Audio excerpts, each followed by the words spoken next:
From a defabricated garden shed in Rockland County, New York, USA, this is Stand Up with Pete Dominic. On today's episode, how to combine celebrating Halloween and birthdays by trick-or-treating in your birthday suit. And now, the podcast host who would never go streaking on Halloween because his creepy old guy status is already fully maintained, Pete Dominic! Yes, sir. Thank you very much, Pico. And thank all of you for listening and for your kind birthday wishes. Indeedly-do, 47 years of age today. My born day, October 31st, 1975. Very happy to still be here with you in this community that is so amazing, thoughtful, generous, kind, hilarious. And if I had one birthday wish, it would be that our friend Kimberly Richardson would welcome us into her home via Zoom tonight to watch her give out candy. We talked about it at the Thursday night hangout, and I'm still trying to get her to do it. So hopefully she hears this and others do, and we can encourage her in her brand new house that she just bought in Peoria, Illinois, to give out candy and take us with her via Zoom, virtually. I think that'll be fun because she is hilarious, and it's always fun to do anything with her. So we'll see. I'll let you know. If you're a subscriber, you'll get an email, and we will have a link to Kimberly's doorway. What do you think? Who's there with me? That's my wish on my birthday. I also was hoping that my voice would crack on my birthday, as it just did. Let's listen to that again. On my birthday. Also want to tell you, it could be a crazy week here on the show in terms of when and how much I post, because I am flying to Utah on Friday to tape a comedy special on Saturday. And I've got a benefit to host on Tuesday for Why Hunger. Very excited about that. Oh, and we are going to be honoring actor Kevin Bacon for his humanitarian efforts. So if you have any Kevin Bacon jokes, send them my way. I think I'm just going to do something about how he seems like the nicest guy in the world, and I would be absolutely devastated if we found out that Kevin Bacon is a monster. He certainly does convince us of that in some of his roles. But if you have any ideas for me to roast Kevin Bacon a little bit, let me know. And quite a few other obligations outside of the normal daily podcast posting, which is a full-time job for 4 people, and I do it all myself. So please do forgive me if I'm a little erratic in posting. I usually, did I say erotic? Erratic is what I meant in posting. I usually try to get it up by midnight, but maybe I'll only do 3 shows this week. Maybe I'll get it up late in the morning. I'm not quite sure how the week is going to unfold, but just a lot going on and prep and planning to get out of here. Plus, I just have to work on writing my stand-up stuff that I'm doing for this taping out in Provo, Utah on Saturday, the 6th. On today's show, I've got Maura Quint, who joins me almost every Monday, and I was supposed to have actually 2 other guests that I was going to tape with, and I was going to at least post one of them, but it was a scheduling kerfluffle. Things fell through and did not work out. But I do have a great conversation with Maura, and I got a whole bunch of stories. After all, it is Monday that I want to mention and play for you here at the top. So shall we get to some of the news from the weekend? Let's start with the worst news first, and that, of course, I think has to come out of Seoul, South Korea, where on Sunday there was a crowd surge that killed at least 154 people. The country has begun a week-long period of mourning while officials attempt to understand how the devastating crush took place. At least 26 foreign nationals, including 2 U.S. citizens, are among the dead. More than a dozen embassies around the globe have confirmed victims from their country. Still unclear what caused the surge, where people were packed tightly in these narrow streets. It was a Halloween celebration, the first since COVID-19 restrictions were lifted. Just an absolutely horrific story coming out of South Korea. I don't know if this is the reason why I don't love massive crowds, but I do not like being packed in with people and never understand how people can generally attend events or celebrations where it's a situation. I just don't love it. I love people. I don't love being packed shoulder to shoulder to them. I get real angsty when that happens. So just an absolutely horrible story out of South Korea. Good news on the U.S. economy, I guess. We bounced back last quarter after shrinking in the first half of the year, and it's interesting to see how that's been reported and if it'll have any effect on the elections next week, which are causing so much anxiety around the country for all of us, I'm sure, you're not alone in that. I'm still hoping for a miracle, for a surprise, that the polling is just not accurate. And there are some good signs in terms of early turnout in different places. Fingers crossed. President Obama was out campaigning over the weekend. Did you see that? I'm sure you probably saw clips. Let me just play one for you. This is my favorite when Obama is speaking in Michigan and some woman just says, he's still fine. He's talking about how he looks old. Did you hear that? Even if you heard, I listened to it like 5 times. Love this guy. I have to admit that sometimes going out on the campaign trail feels a little harder than it's used to. Not just because I'm older and grayer. I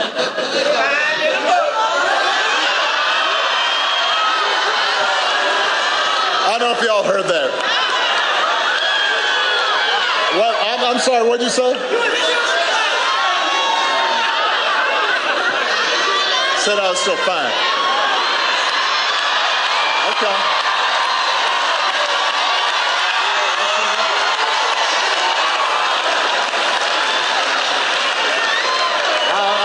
I'm not going to tell Michelle you said that. Although Michelle does agree. She knows. But we're getting distracted.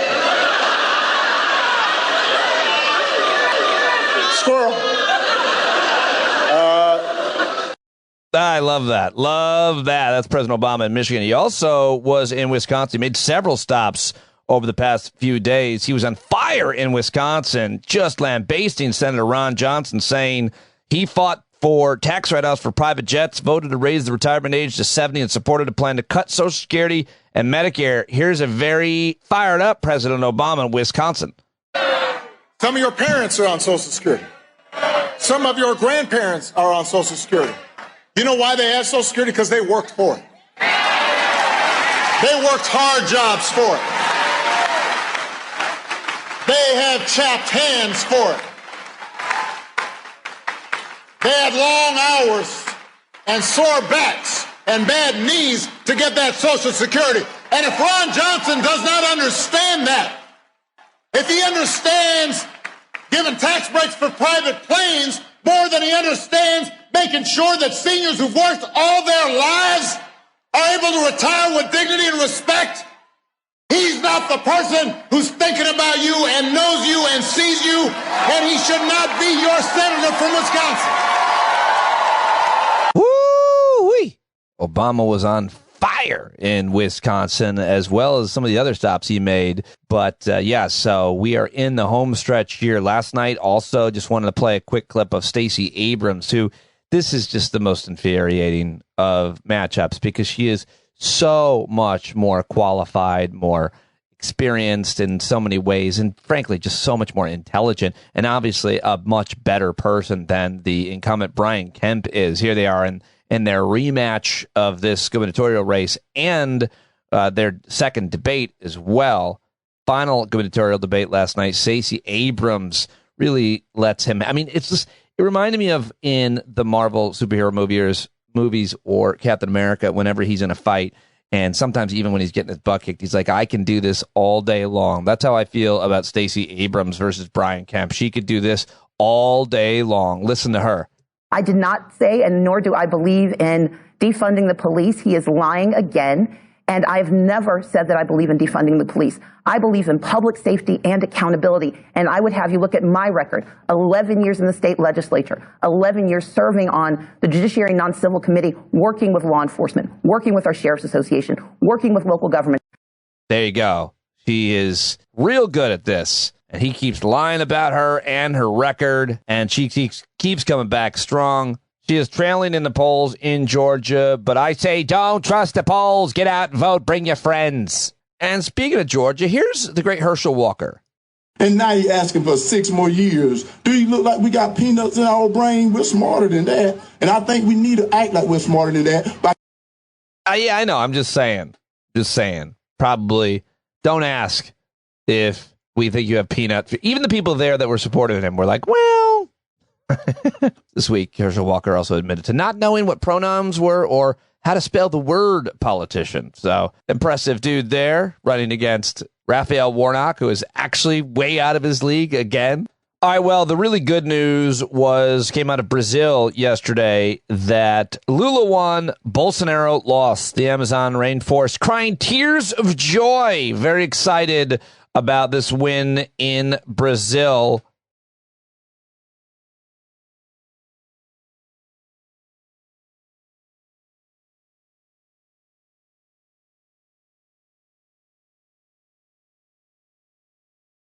Again, Brazil ousted President Jair Bolsonaro, rebuking the far-right incumbent, delivering a stunning political revival for Luiz Inácio Lula da Silva. Nailed it. The country's leftist former leader.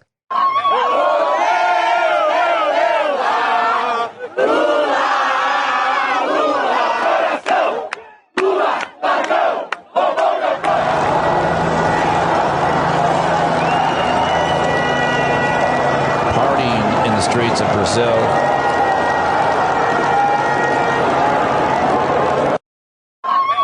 And I think that is very, very good news. The earth breathing a small sigh of relief that their new president doesn't want to burn down the rainforest and isn't an authoritarian who is trying to do his best Donald Trump impression in Brazil. And, of course, finally, got to talk to you about the latest on the attack on Speaker Pelosi's husband, Paul Pelosi, in their home in San Francisco. We now live, I guess, it's just where we're at in the world and in our country, and in a time where no matter what happens, when an incident occurs, whether it be an election or a violent attack on someone in their home, we are all going to react immediately on social media. And we don't have to. I mean, I think we can react with thoughtful kindness. I think that's probably the best reaction. We could be appalled at something, but jumping to conclusions is something that we probably shouldn't do, especially those of us who have a decent following or a platform. So when I woke up on Sunday morning, like you, and I checked Twitter and I saw that Elon Musk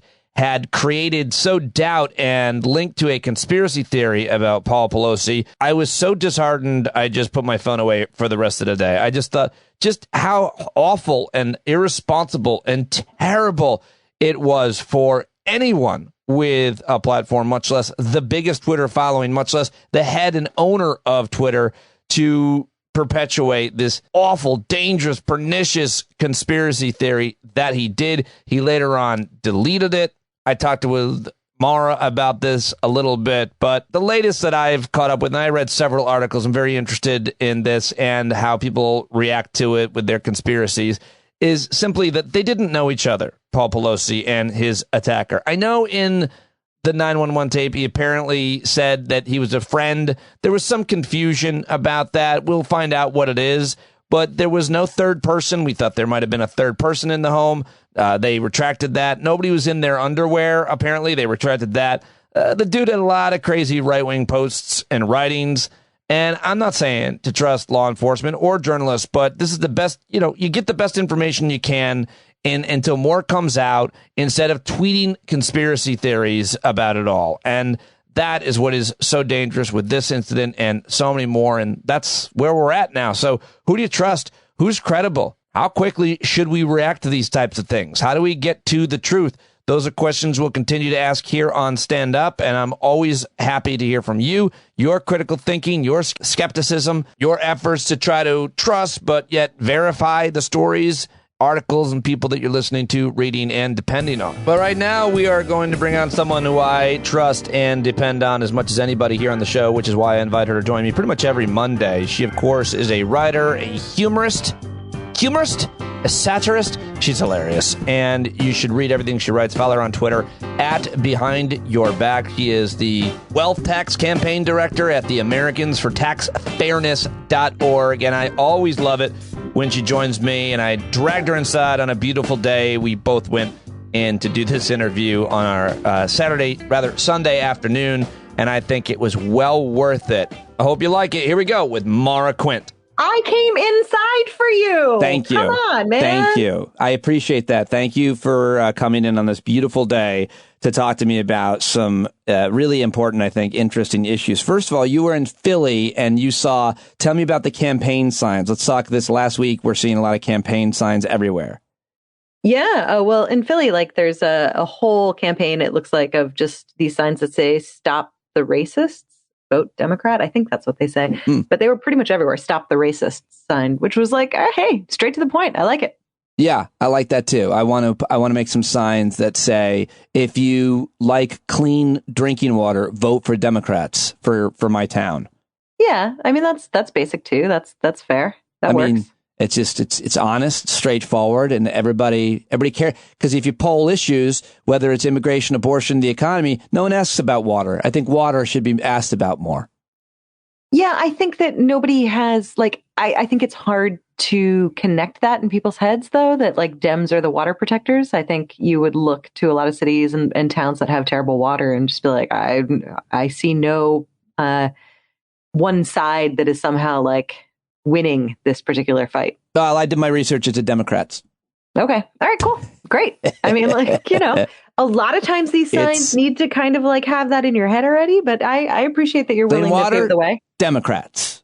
Okay. All right, let's do it. I could make the connections when you talk about like fracking and all I kinds think there of are connections to be made. I just mean like you don't already have the buy-in from the viewer to be like, oh yeah, that's true. Well, where we live, our water smells, and everybody knows that. And I want to just be like, you know why? Because they loosen regulations and they privatize the water company. Let's stop that. So, what does your water smell like? Poo. It's like stinky, like sulfury.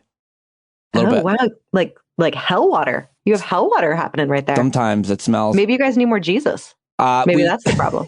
We've got. Is it a brimstone? And well, maybe that's the campaign sign. For more Jesus, vote Democrat. Maybe that. I don't know. They're trying to make you believe that. That's for sure. Did you hear in Pennsylvania, the Doug Mastriano, the guy's running as a Republican, who's just and he's an insurrectionist. His wife. Did you hear what his wife said over the weekend? I believe she said something along the lines of they care about Israel more than the Jews do. Yeah. How did that sit with you? You're Jewish. Well, look, I mean, it's nice for once to not be told that like I have to care about Israel or I'm a bad Jew or a bad American or whatever else the right wants to tell me. But I think it's nice. They just put it right out there. They're just like, hey, we believe that there's a country in the Middle East that needs to be destroyed and everyone living there has to die in order to bring in the like biblical Christian end times. And we would love for you all to just go there because we want you dead. That's going to happen. So it would be great if you could just fill that space, but keep it going so that we can bring in our rampaging apocalyptic God worship. Yeah. Okay, cool. Thanks for telling me. I knew it, but it was nice to hear. I of course I knew that, but I guess I didn't read into her brand there. But here it is, like 40 seconds. Bear with me. Your rivals, Jewish school, and previous associations you had with Gab, social network. Yeah, so I would like to make a comment on that. Oh, well, please, bail me out. She just jumps in. Yeah. Thank you. Oh, okay. I'm just going to say, as a family, we so much love Israel. In fact, I'm going to say we probably love Israel more than a lot of Jews do. I have to say that because, and the reason why I say that is because I've given, and Doug, we've given for, I would say, at least 10 years to outreach to Israel and Jerusalem. I have visited Israel, we say, for 5 years. We're just an average family. We're not wealthy people. That's the guy that could be your next governor. That's his wife.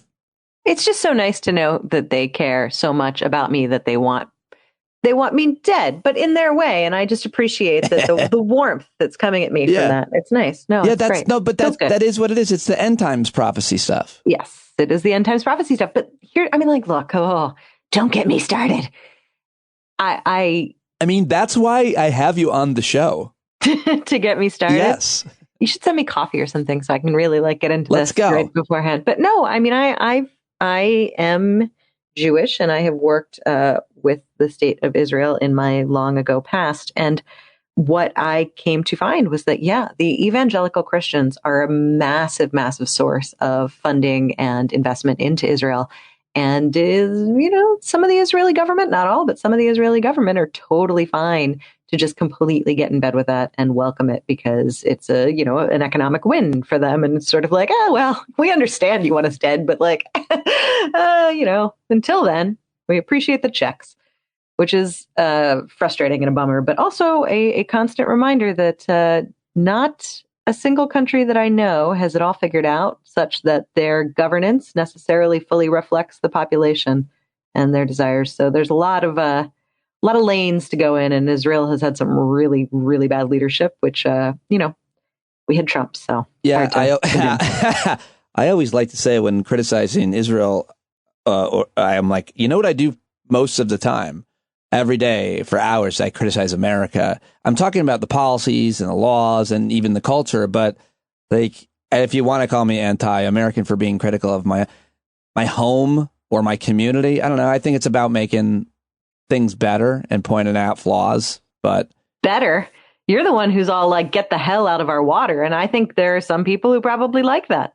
I think every day they get to be like, oh, now I am reminded as to what's, ahead for me. And I appreciate that when I take a sip. I want to think about, could I burn for eternity?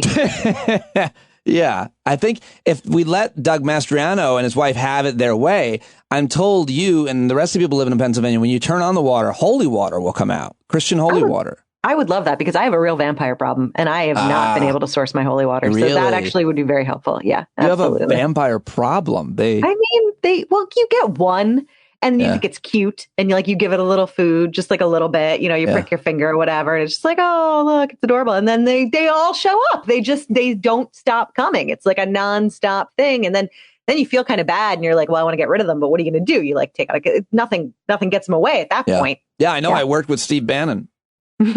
So what about today? Let's just real quick. Will you be opening your door? Will your kids be trick-or-treating? What do you want to tell us about how you'll be celebrating the greatest holiday? Will I be opening my door? I'm not actually a monster. I just play one on your show. Right. No, of course I will. Kids knock on the door. You give them candy. I mean, grown-ups knock on the door. I give them candy. That's surprising. My mailman is very confused. When you get Amazon delivery, they get a treat. Do you have a cup out there? A bowl? You know what? Do you remember in the beginning of the pandemic when we were all super reliant on delivery stuff? A lot of people did. A lot of people in my neighborhood put out bowls of granola bars and bottles of water for the delivery people. And then that's all gone now. No one's doing that anymore. Everyone's just back to fuck you. I never knew that. I got to interview a delivery person and see what that life is like, what it was like then, what it's like now. But you're going to be, it's a fair question. I thought maybe you weren't going to be home or something, but you are going. I always make sure that I'm home. I always make sure I put on lights and things because I'm kind of this is really annoying, but on my block, the houses next to me where kids would come from, they never do. They never participate in Halloween or trick-or-treating. I don't know why. They don't ever hand out candy. So someone has to make an effort to come to my house because they got to walk past 3 houses that are not doing anything. And who's going to, just keep going, go the other way. So I always make sure I have big full-size candy. Oh, good for you. You're getting full-size bars. Always do the full-size bar. Yeah. I mean, I don't have that. If I had 100 kids coming, obviously I couldn't do that, but I never do. So it's you put in the effort, so you get rewarded. Very nice. Very nice. My daughters are in high school now, and they each have 2 or 3 costumes. All of them are very, how should I say, scandalous. Scandalous, very, I would imagine I would not want to be a parent of a teenage daughter at Halloween. Yeah, that seems, it would just make me uncomfortable. And at the same time, I'm sure your daughters are very, they're in charge of themselves and their bodies, and they should do what they want. Yeah, well, but I understand. They certainly did. Yeah, they are. Ava is Lady Thor. Is one of her costumes. The latest Thor movie. There's a female Thor. That's great. My son is Thor. They can go together. There you go. And they are going to they're skipping school on Halloween. To go to Six Flags. This I have more of a problem with. I'm now skipping school. They have the Halloween, the day after Halloween, I guess, or what day it is. I guess maybe it's Halloween, and it's today, I guess, when this is airing, and they go and they dress up, and a ton of people, and they go on the rides at the amusement park. I think that's pretty fun. That is fun, but year. Who's wearing a costume that can withstand a roller coaster? That's a good question. I hope her cape doesn't get caught in that. I mean, right? You've got capes, you got wigs, you got all sorts of stuff. There's almost no other fabric on her body but the cape. So she had the Thor hammer, and I went to pick my other daughter up and a bunch of her friends on Friday, and I took the hammer with me, the giant Thor hammer, and I drove in the high school parking lot where there's a ton of high school, and I held it out the window and just kept slamming on the horn, and everybody was just staring and laughing, and Julia and her friends were pretty embarrassed, and a mission accomplished. I feel like you should wear your daughter's costumes. Like if they have several, like wear the one they're not wearing. Yeah, it's just a singlet, a bra, and a hammer and a cape. Why not? It's the time to dress up. You're right. I should. And I should go to my neighborhood and say, vote Democrats in 5 days. They'll be like, that's exactly what we thought you guys looked like. Yeah. Yeah. Oh, look, they're in drag. I got to ask you about this Elon Musk thing. I woke up yesterday to see this, and apparently you and, well, a lot of people had a similar reaction where he has now since deleted his conspiracy theory about Nancy Pelosi, the Speaker of the House husband, Paul Pelosi, who was attacked. Everybody knows about this. He tweeted a conspiracy theory about it and linked to some kind of article, and he has now deleted it. But what was when you saw that he had done that, he just bought Twitter, now he is taking this situation and using his 100 million followers or whatever and tweeting out a conspiracy theory. Like, what was your reaction? Oh, it was a fair deal of despair. I mean, it's one of those things where, we're on the ride, right? Like, we've seen where this track is going. We know exactly where it's headed, but still you get that like sense of absolute dread when you're going up the hill. You're just like, God damn it, I don't want to be on this ride. And that's kind of how it felt. It was just like, I didn't think it was going to be this bad. Like, I just thought that maybe it would creep along at a slightly slower pace, but no, we're just all in. We're just going to go all the way. Yeah, it was really upsetting. I've always, as long as I've been doing this work, talking to people on the radio or now on the podcast, I've been thinking about covering and talking about conspiracy theories all the way back to 2008 when we were talking about 9/11 truthers and climate change conspiracy, vaccine conspiracy, all this. And now I guess we just live now in this, as I keep calling it, Earth 1 and Earth 2. When a thing happens, a shooting, an attack on a congressperson, there is going to be Earth 1, where there are reporters, there's the police, there's whoever, no one's perfectly reliable, but these are the best sources that we have telling us what happened at a thing. And then there's going to be on Earth 2, people that are just going to create conspiracies, and then others who are going to fall for them. And we're always going to be in competition for the real narrative, or as close as we can get to it, and one just made up that becomes oftentimes dangerous as hell. Yeah, I mean, I understand, and I think people do just immediately are living in it. But I guess my problem with your Earth 1 and Earth 2 thing is that it is the purposeful mischaracterization of events and of facts by the people you're looking to on Earth 1 that have created this. I mean, we are in a place where I think a lot of us go, oh, you can't trust what the police are telling you. Like, and you can't. We've seen over and over that whatever the police have put out at first is, it's not just that like they weren't sure yet. It's got cover up elements. It's got like, we didn't want anyone to find out about this, so we're going to just pretend that didn't happen. Like, that's the first statement. And then you have, a media that has been disinvested in, such that there's not really a group of people who are available and on hand and being paid and have the ability to do any really investigative work. So you basically then get just these mouthpieces that are just like, this is what the police said, so this is what happened. And you've seen that enough that like the most educated people go, all right, well, we can't really trust what we're being told. So the moment you now have a system where the vast majority of people are going, well, you really can't trust what you're being told, you have this huge void that opens up that needs to be filled by like, well, what did happen? What is? So it's all been created by that first place.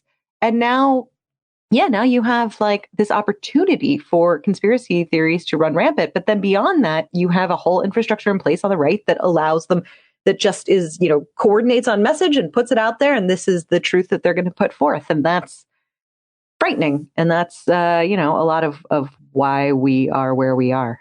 Yeah, I guess I don't disagree with anything you're saying. The ground has been seeded by distrust from law enforcement to corporate media over the years. I get that. But I'm still would try to thread in the idea that this is the best information that we have right now from what is as close to a trusted source. I mean, if there was a random civilian at a thing like the George Floyd murder, there were a lot of people there that filmed it.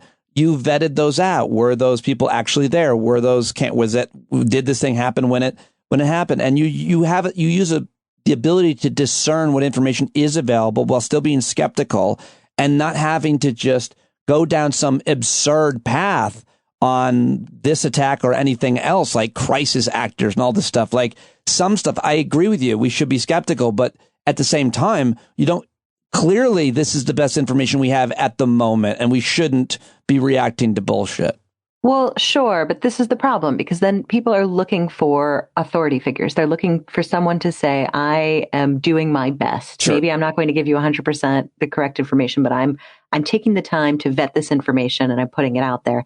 And, we have to have already built the trust in those. You can't, if I popped up tomorrow and I started a website and was just like, this is maurasnews.com. And I was just like, here's what's happening, folks. It doesn't matter how accurate the information I'm putting out to start is. It doesn't come with just an inherent trust. The trust has to be gained somewhere and has to be built somewhere. Right. But the right has put forth this, they have created figures of trust.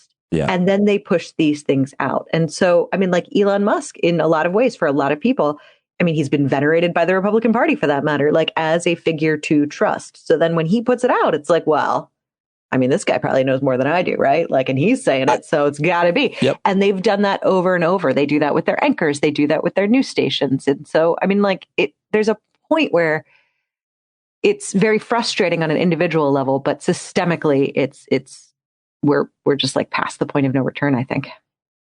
You do. I'm sorry. I'm really despairing on this stuff, but yeah. I'm despairing on it too. I think I don't think that's that irrational. I'm very concerned. And specifically, just one more note on that. Outside of his being the biggest name in Twitter, literally now, Chief Twit, he is now perpetuating a conspiracy theory. It's one thing for Kanye or Alex Jones or anybody else with a huge following, influential person, Aaron Rodgers, Joe Rogan. These are people that have huge followings, but for him to do it now that he owns Twitter, it's just it's a game. It would seem like a game changer, and you don't think he's going to learn his lesson. But what else do you have any other thoughts about the news also this past week that he bought Twitter? You must think about this a lot because you're very, very respected and have a big following on Twitter. You have a family there, I think it's fair to say, and I love it. I'm part of it for the most part, and you're awesome at Twitter. I love reading your tweets. What are your thoughts about what is changing, what might change, what has changed?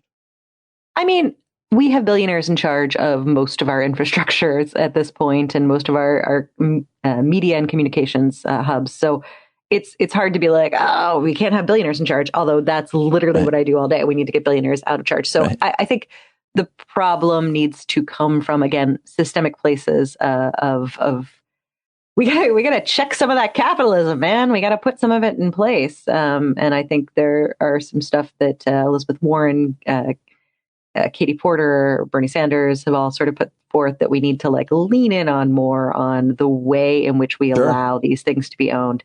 Elon Musk in particular, it's like one billion or another. He's obviously terrible. He brings with him a wave and an influx of awful, but so did Trump, right? And he didn't own it, but he brought all of these things in. So it kind of feels a little bit like, yeah, we've been through this before. I have no idea what he's going to do with the site. However, I do think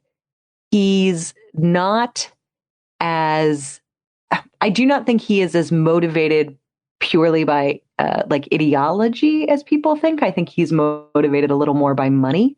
And so I do think that if advertisers or whatever his schemes to capitalize this site, they don't take, then I think he's going to have to kind of shift his view. I think he's somebody who wants to prove that he can make money off of things, even if he also believes complete whack job stuff. And I think he's going to keep putting out these types of conspiracy theories, and people are going to take that as trusted, and it's going to stir up more violence and more, but I think he could have done that. I think he would have been doing the same thing whether he bought Twitter or not. I don't think that would have changed. Yeah. All good points. All really good points. I don't know how he's going to how Twitter's always struggled to make money.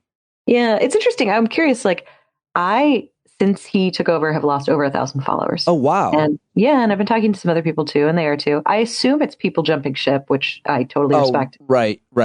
Yeah. But I don't fully know. I was curious if you noticed anything. No, that's all I'd heard. I'd heard people are losing followers, and I mean, like, I lose followers. Yeah, I think I don't care, but like, it was interesting. I think it's probably what you're saying. I would imagine people just being fed up and thinking it is whatever it is. They're over it. But, as you have said to me before, Twitter is not real life, but it certainly seems that way a lot of the time.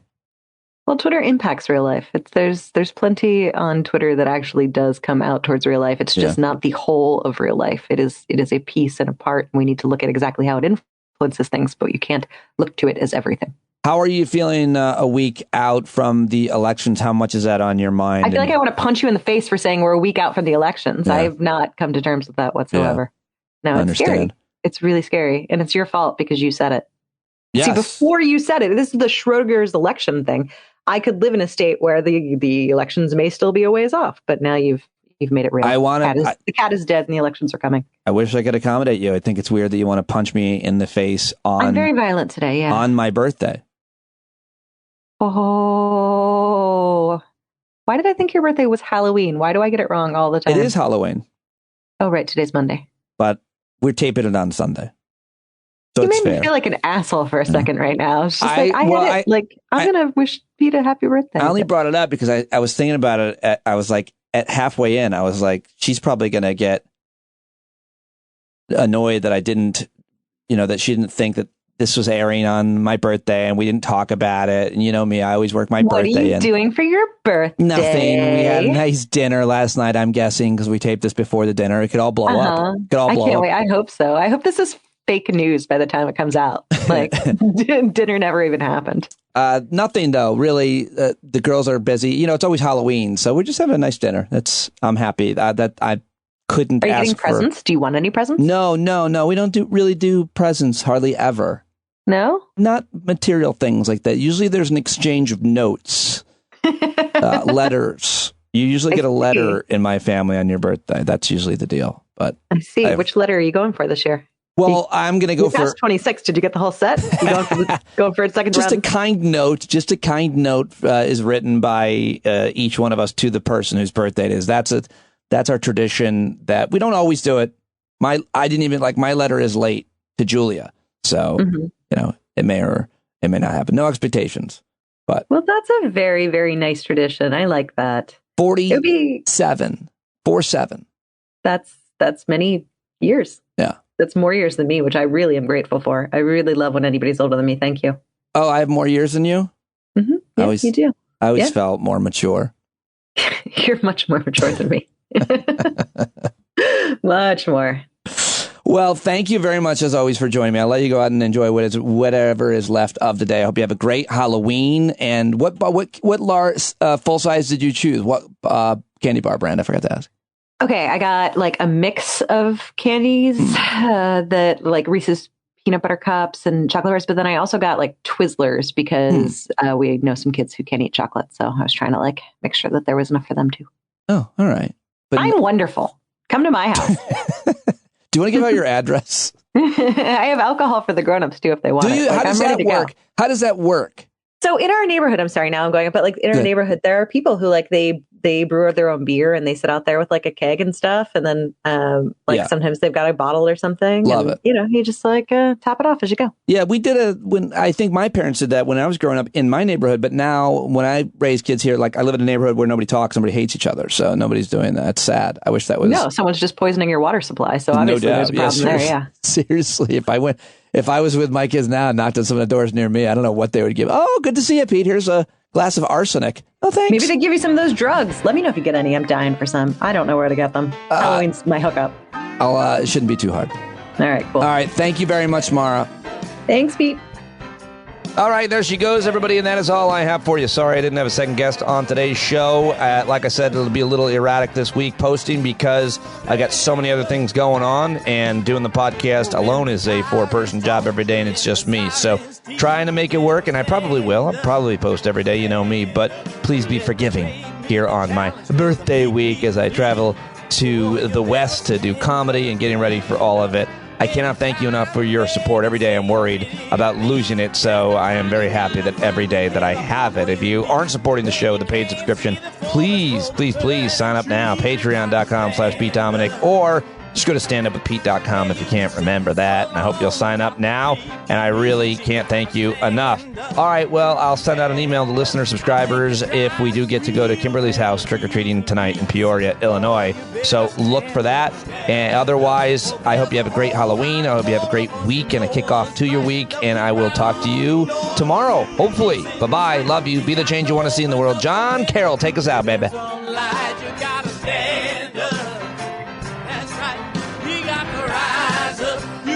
Stand up, you gotta stare the devil straight in the eye. We got to let him know it's his turn to go. See it clear and all you hear is a lie. Don't get up off of your butt, get down off of your fence. Even if it ain't a very friendly audience, well, they'll begin to listen when you start making sense. And you stand up, stand up. No need to point your rifle to defend your town. Just stand up, stand up. You know they can't deny you what you're laying down. Boy, you better stand up, stand up. Show your face of every color, yellow, black, red, and brown. She's the place where every lost child will finally be found. There's only one thing to do before we stand our ground, and that's stand up, stand up. Well, the founding fathers saw a land for all. They had to stand up, they had to stand up. They had a keen imagination for a crystal ball, drawing all the plans of stand up. But all they had to go on was the time they were in, with other causes for laws, and since they weren't even sin, they knew that change was gonna come before the change could begin. They had to stand up.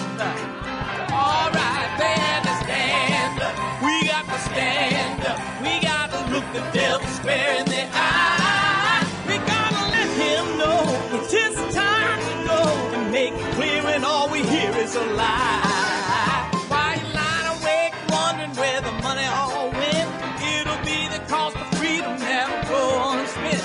You can see him flee the scene of that experiment if you stand up. All right, we got to speak up, we got to reach up, and raise your voice in every way you know how. Don't be toes up, you got to show up. Ain't no better time to do it but now. No need to pledge allegiance to no wanton tribe. Rise up, show obedience to the voice inside, and listen well and it'll tell you not to run and hide. It says stand up, stand up. Oh, got to stand